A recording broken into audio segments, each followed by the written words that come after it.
Firstly, I hope this video finds you all safe and well. My name is Professor Liam Kilduff, and I head the research centre here within the School of Sport and Exercise Science called ASTEM. This video is just going to be a very short introduction into some of the research we do here focused on preparing athletes for competition. And it's very much focused on what strategy you've got at your disposal to enhance performance on the day of competition. So this is some work we did a number of years ago with British skeleton bob. So these are international athletes performing at a very, very high level. In the top left-hand corner, 0 there represents what was at that time their current best competition day strategies. And then over the course of 2 weeks, we managed to manipulate a number of these strategies, which I'll talk about in a second, to get on average a 4% improvement in their performance, which is for anyone involved in elite sport is substantial. And it's worth emphasizing it was only in a 2-week period. So in a lot of sports, muscle power is fundamental to success.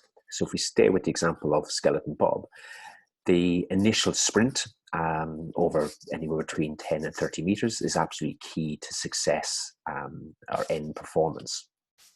So with muscle power being so important, we looked at, from a physiological perspective, what underpins that. And there's 3 primary things that you can manipulate to try and enhance muscle power acutely.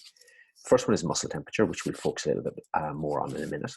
So we know there's a very strong relationship between muscle temperature and your muscle's ability to produce power. Second one is motor unit recruitment. So again, the higher threshold motor units recruited, the greater ability to produce power. And the third one is elevations in some key anabolic hormones, again, are related to athletes' ability to produce muscle power. So if we focus on the first one, increased muscle temperature, what happens in a lot of sports is athletes warm up, and then through various different rules and regulations, they have to stop warming up for a set period of time before they actually compete. So in skeleton bob, they would warm up, and then there might be a 15 to 20 minute delay before they can actually start to slide. Now, what happens in that 15 to 20 minutes is you get quite a substantial drop-off in muscle temperature. So again, focus on this graph here. This is a group of athletes who've warmed up. So you can see this nice increase in temperature. A group of athletes, so this is mimicking the time delay between when they finish the warm-up to when they start. You can see this big drop-off, about 73, 74% drop-off in their body temperature. So we knew this was, if we were able to offset some of this drop-off, it should have a significant impact on performance. So we worked with British skeleton bob and UK Sport and English Institute of Sport and applying what's classed as a passive heat maintenance device. So this is just a foil jacket that we were confident would help minimize the drop-offs in that body temperature.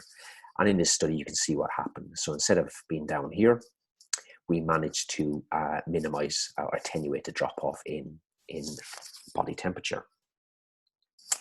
That led to a 3% improvement in muscle power. In the control trial, you had a 7% drop-off in that heat loss window. You only had a 3% drop-off when we used passive heat maintenance, so 4% better off.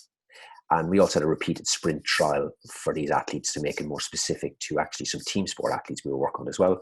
And you can see their performance was improved in the first 4 sprints of the repeated sprint test. I think the testament to any good research is it then embedded or used by elite sports.